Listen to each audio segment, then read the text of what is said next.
ayaten, ngayon ng Gloria. Nagsakit tirik na. Ayun ka, pinangulila ka na kaming anak mo. Sabi nga rin pagaro. Nga sumina ka na kami. Manipot pa yung kami si kaniti. Timbagder nga amakin inami. Agsibot ta, nasapa kami nga naulila. Insakad na kami apo nga pinagadal. Kaya may sa isunan.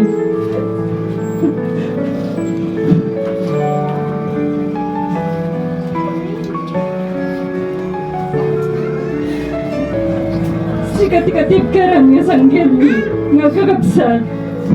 Ang yaman ka mo unang inang di pa nangayayat mo kada kami. Oray adda ka nito nga agbitot kami kinka. Kat mapakawan na kami nata. Umumit nga saan kami nga perfecto anak mo. Kaya umumit nga saan ka nga perfecto nga ina. Tagas pinarswa ti Diyos kat agbidot tayo nata. Awan kan ngayon nakasinsinutil. Kakinkin na tawa. Kan pagtarayak no kasabunan na financially inang ko. Nagdakkel nga kawami. Di kaya naawan mo ni inang ko. Nanasanay kam nga inaldaw nga makikita na ka. Ken kasarsarita. Aglalo na kiti apom no dumteng iti Sabado. Luwabang ka agsimba. Agawit ka. At iti awid mo nga chicken choy para kada kiti babasit nga apom. Dahil ta iti kailiw na unay kinkainang ko. At iti lollipop nga pasalubong mo kinyada. Kantarugan da ka nga aglibre. Iti coke wenno merienda nga may ralod kami meten nga anak mo. Ngayon ko iti si Bibiyag Pay. Nagaget nga makan maki minatay. Madamag na nga kakabagyan na wenno gagayam na nga natay. Apo, oray na agbagbagyo, agtutudo, bueno nakatadayo nga lugar. Awisen na nga mapag kami makiminatay. Lukluk wendi pay, abay kabagyam ka di ida. Makita da kanto ka di, lusi ka iti matay. Isungbat na, kakabagyak da kita, apo ko anak ni kastoy ni kasta kunana. Oray na nagpiksa iti tudo. Ano bagyo, mapanglat na makipangunpun. Ano nga manay nga di dyan simbahan, di pangkitaan na dahil nga naminatay. Dumanon to, kailangan sa dyan banay dahil nga nagminatay. Kaya may nakakaasiniinan ko, na kaya mimet nga ipahayan ti matmagan nga nasudi. Ngayon ito no gawid, at damit iti dala-dala na nga Philippines. Wala ti Philippine ka sa take home. Siyempre, na kami anak na medyo mabainit, magalit na itibain. Pero kung na naman, apo, itad magdagitay kakasinsin mo, kakapilduang ko na naman.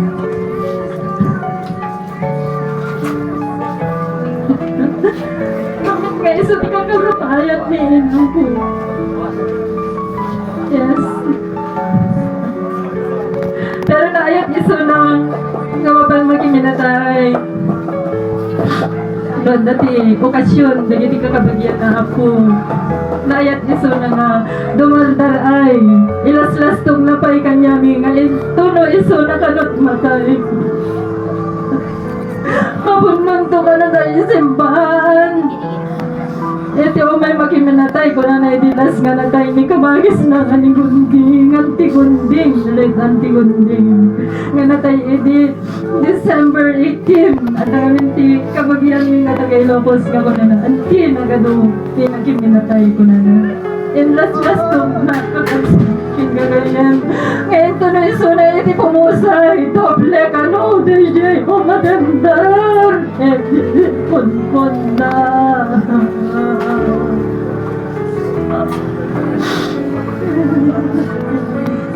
Saan kayo pagalap ako? Ngayon ang mikat po ko sa iti March 14. Kasi iti March 13. So iti pa nagkasangay ko. So iti pinag-payout na iti senior citizen dito Barangay Fugu. Kat nasapa ka no iso na. nga napan, siya barangay hall, dinilaw na pa yung apay nga nakasapsa mga napag. Kasi supposed to be mga 10 or 11 o'clock, hindi pa nag-pay out na. Pero napaaga yata yung nanay ko, mga 8 or 7 something, gano'n. At dati nagdidlaw. Apay nga nagsapa ka, auntie ko na nagano. Wala nakalungan nga, isang ni inang ko. Nasaysaya at di kay shock di umuna, kaysa shock di your uray na. So, dahil mo natawid ko kinyana. Nga naman, di programa, dapat on time. Yes, gano'n yung nanay ko. Tapos, syempre, napaaga. Nagpabibi siya doon sa pinsan ko na nurse na naka-duty doon sa may barangay hall, sa Ate Wilbred. Tapos, yung BP niya is 180 over 100. Ang kala niya, normal lang ang BP na rejay, tayo sa malinti BP na yun. Siyempre, natagalan na nga nag-pay out. Pero dagiti datong mga ano di jay napansin na iso na nga kanayon ka nung mata nag-CR. Siguro mata mismo ganun. Siguro ang dala ng agas or hindi siya nag-take ng ganyan maintenance. May matibungan yan ng kalag sa nawaparik na sa nga take iti agas na. Siyempre late siya na umuwi ng bahay. Mga paswan daw ng hapon. Pag-uwi niya sa bahay, kasi umangkas siya dun sa pamangkin namin, anak ng pinsan ko. Sabi niya, huwag mo masyadong bilisan yung pagtatakbo ng motor mo. Sabi daw niya sa apo niya. Hindi naman mabilis, lola mga 20 lang daw yung takbo niya. Pero as-in na naka-angkla yung kamay niya dun. Siguro na may nararamdaman na siya that time. Oo. Tapos nung pagbaba niya doon sa may shop, alam niyo naman yung shop namin dyan sa harapan. Nag-stay siya doon, mga ilang minuto. Pansin ng mga hipag ko, parang may hinalong at sa tricycle siguro, may hinahanap. Tapos umuwi ng bahay. Hindi ko alam kung nag-take siya ng kanyang maintenance ringgit. Alam niyo naman yung nanay ko, masipag siya. Hindi niya iniinda yung sakit na kanya nararamdaman. Dumiretso siya na nagtadtad, tika ng ipi, tarakin na nokato. The time, nahilo siya, parang nawalan daw ng malay. Kasi yun yung sabi nila sa akin, wala naman akong kamalay-malay mga kapatid. The time, parang bumalik daw yata yung kanyang malay. Kaya na, karkarigatanak, tisimbrek di balay ko, gamit di jay di basket mo sa room, nung labaka di abot-abot ng plastic kasi yun daw yung ginamit niya, sabi niya sa akin. So, di jay anak ko, tilusan kong taknong makaskrek at di balay. Kaya na. Simbrek di balay na.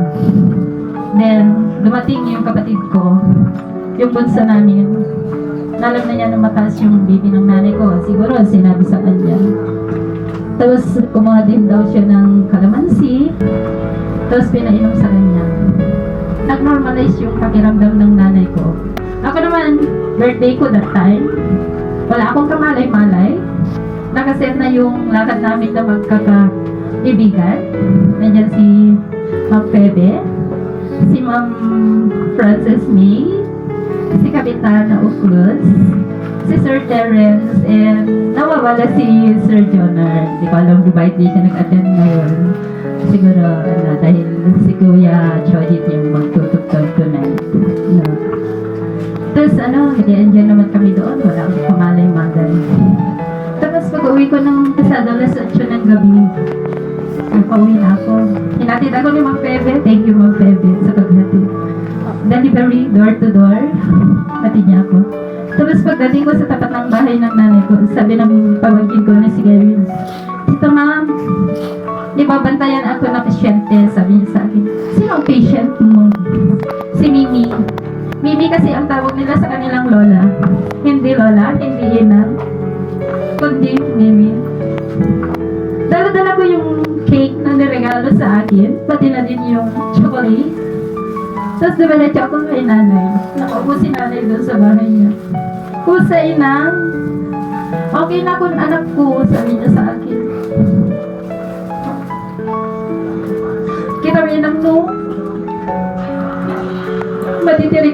sa ibang kanina hospital ko na. Sabi niya sa akin, okay na kun anak ko, nakatamar na akong duty agas. Saan ako nga ulaw? Kinukulit ko siya. Kitaong anak ko, ay kitaong inang lo talaga nga maditirik na sa ibang kanina hospital. Kilala ko yung nanay ko. Hindi siya magpapa-hospital hanggat kaya niya. Tapos dumating naman yung panganay ng kapatid ko, si Kuya Mabilo. Sabi niya, ako nag-aladala ko yung cake. Sensya na sa story, Dala-dala ko yung cake na chocolate. Sabi niya, pakainin mo si inang ng chocolate. Sabi niya, eh paano ko papakainin ng chocolate? Eh mataas nga yung BP niya. Sabi ko sa kanya, bukas na lang. Akala ko naman, talagang okay yung nanay ko. Kaya pinagpaliban ko yung pagpakain sa kanya ng cake. Nag-usap-usap ako, nagkukwento ng nanay ko. Sabi niya, hinanap kita kanina, pero wala ka, sabi niya sa akin. Sabi ko naman, inang mamok ko ma, na nangato TBT yung wala pa mga safety situation mo. Kinansel ko po din yung lakad niya. Okay na kung anak ko na naging niya. Hindi ko siya pinakain ng cake. All I do, regular ng dating amin nga yan. Pagpapaliban ko at ipagpakan ko di cake, syempre mataas ang kanyang BP, alam niyo naman ang cake, sweet yan. Lalo matry ko ang kanyang BP. Nagkwentuhan ka kailan, then di ko nagpaalam na kumay ko yung rep cake. Then bumalik ako sa kanya, ano ba talagang nararamdaman nila? Ipagkadi yung hospital ko na. Kula nang latami kay Philip, okay na po. Anak ko na nag-take na iti. Agas ko, sa anak ko nga maulaw ko na namiinang ko.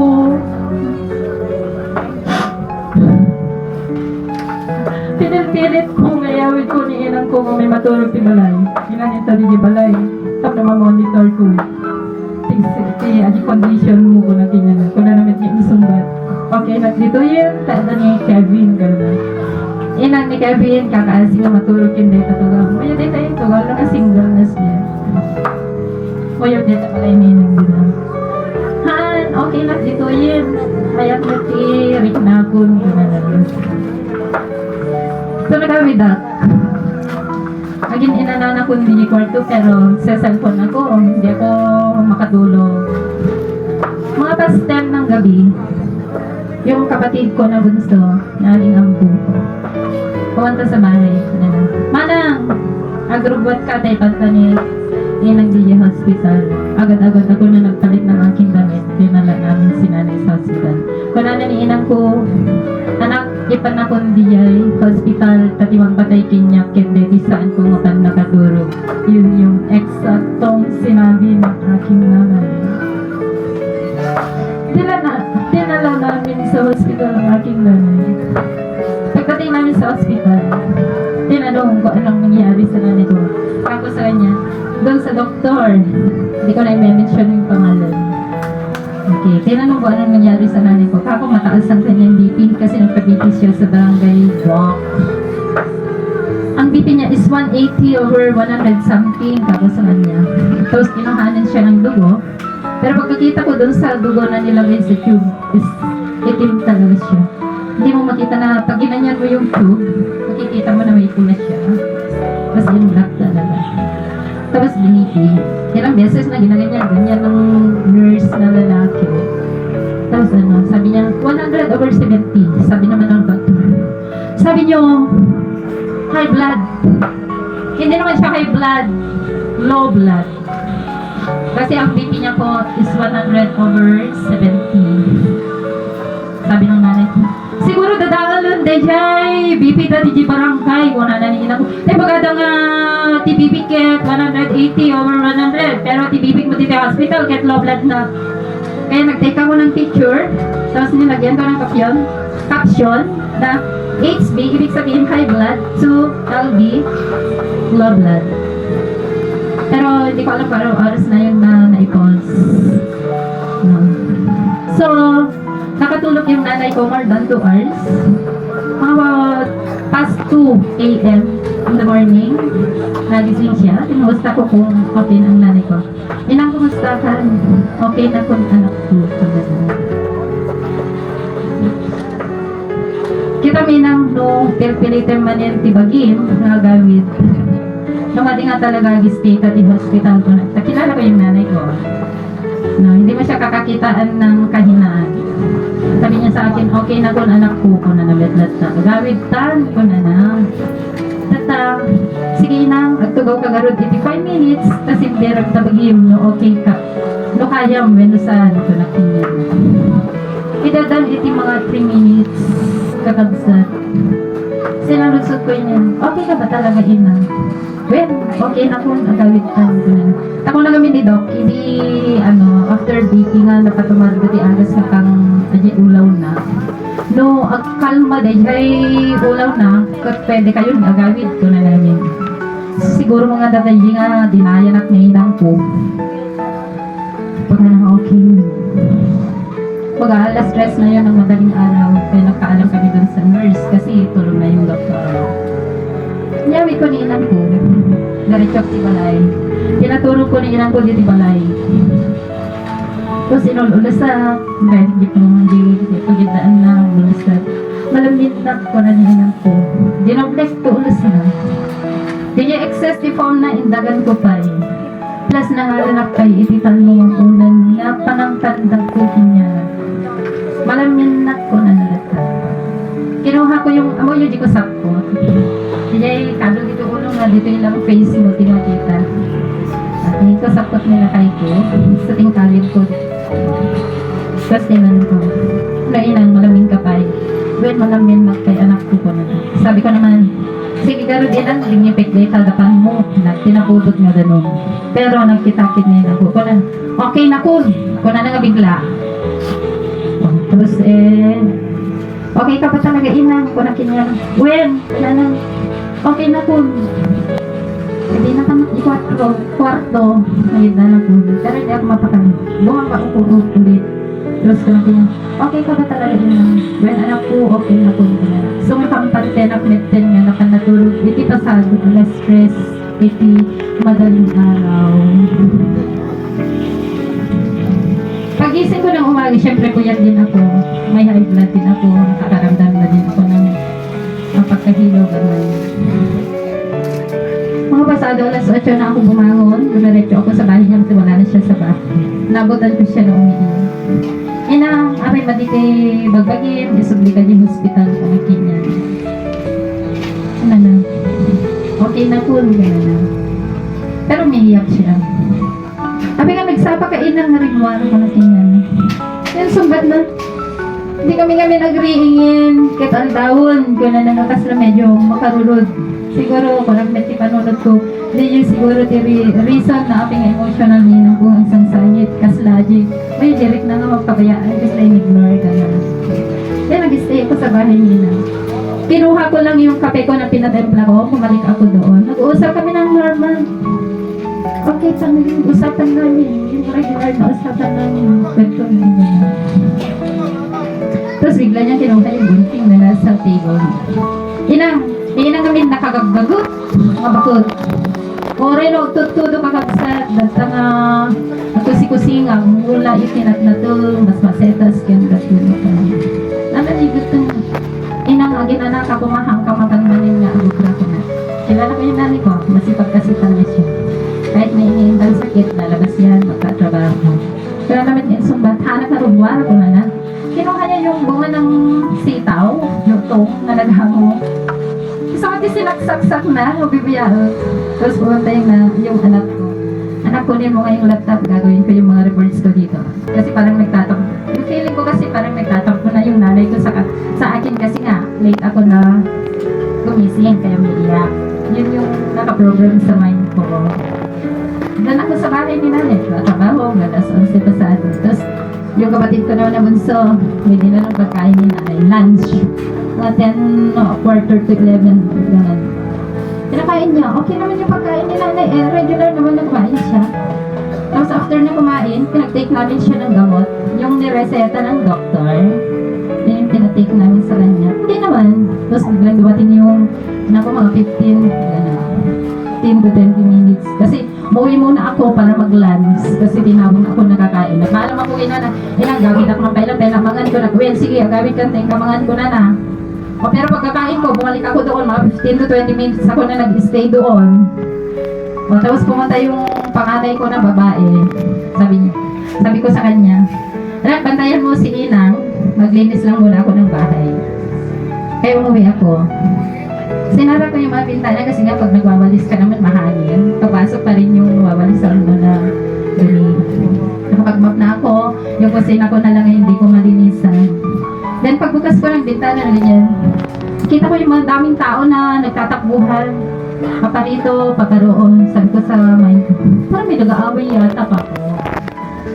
Pero nung tumingin ako dun sa may kalsada, nakita ko yung bunso namin na karga-karga niya yung nanay namin. Karga-karga niya. Pero nakita ko dun sa pants ng nanay ko na nasa na, parang nag-aihigan na yun.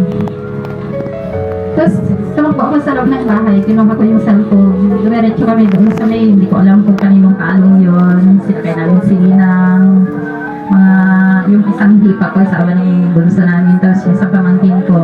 Tinakbo namin, pagdating namin sa may tulay. Pero mabilis, syempre emergency. Mabilis yung tatakbo ng rice namin, yung kalong namin. Tapos ang dami namang pila ng sasakyan na galing dyan.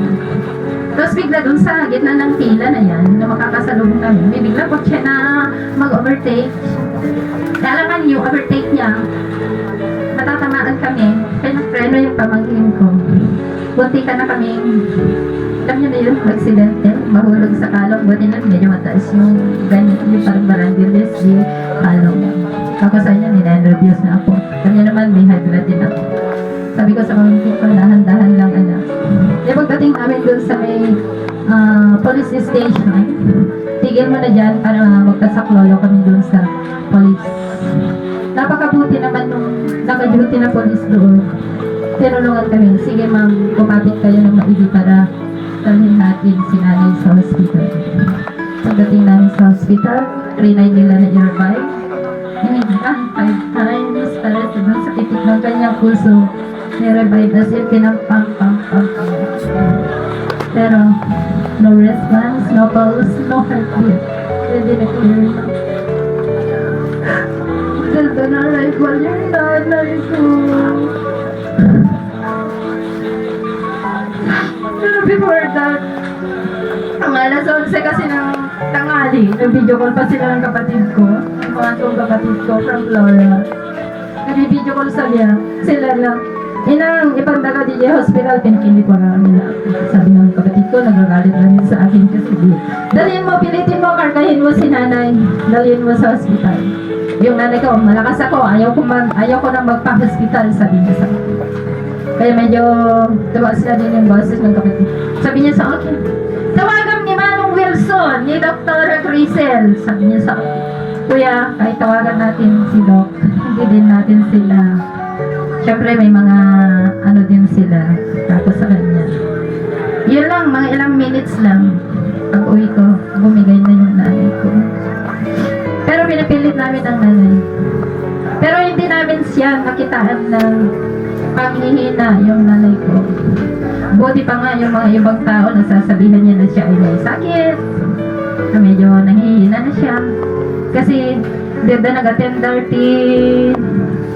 funeral ni Inang di kaanong aldaw, igangga ni family. Dati kadwa da dok DJ nga ifin sa na nakapansin ka nga kasla medyo mahina na yung nanay ko, tinanong. Kami auntie kasla masakit ka sa ko na nakanali nangani gangani. Sabi daw ng nanay ko, "Ben karod anak, kasi pati balik-balik na ako, agsipot pa hindi namatay ni Manang Bondi." Yung kapatid niya na namatay po ng December 18. Anong daw yung nararamdaman? Pero sa aming mga anak niya, hindi niya yun masabi. Ang namay baga nga, iso na kit, kada iti marikarik na lang nga, saan nga nasuli. Yung bagpay, dagiti daddo mga tata, ito may baga na iti, podno makaririk na ni ilang niya.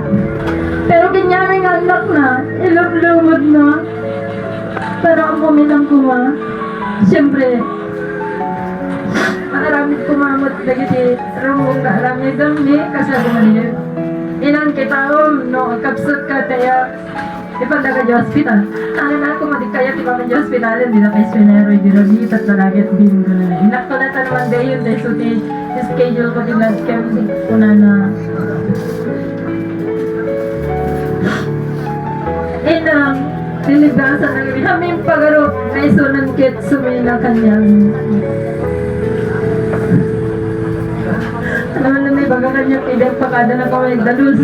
Anak ko, nagkataltalawan, ginawan lang ko na. Awang pulos, basta tisumbat na niya kini.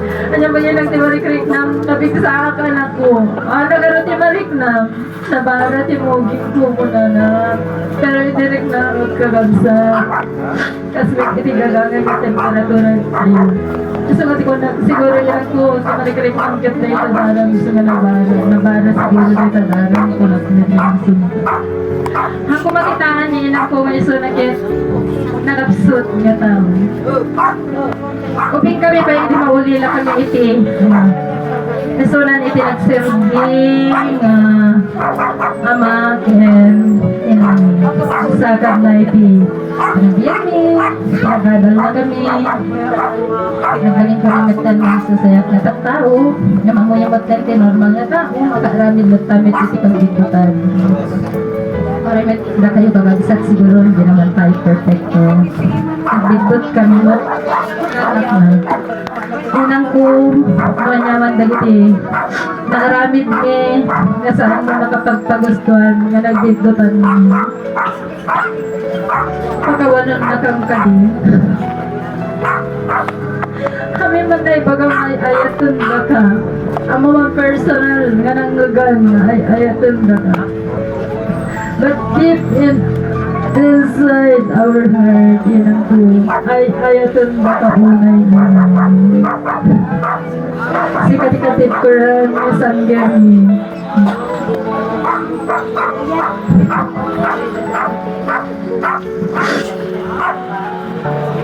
Hamok na agon bagit yung sakripisyo, may piligat, saksakit kami. Nanbanog mo, inang aginanakan, sabay ko maapo Diyos.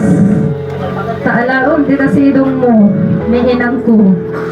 Tapno, makipagragrag sakmet dit ka, pagariyan. Inang Glory, Mimi Glory, Mami. Ayun yung yun kasi yung endearment namin sa aming nanay, mga po niya. Ganun yung tawag nila sa kanya. Inang Mother!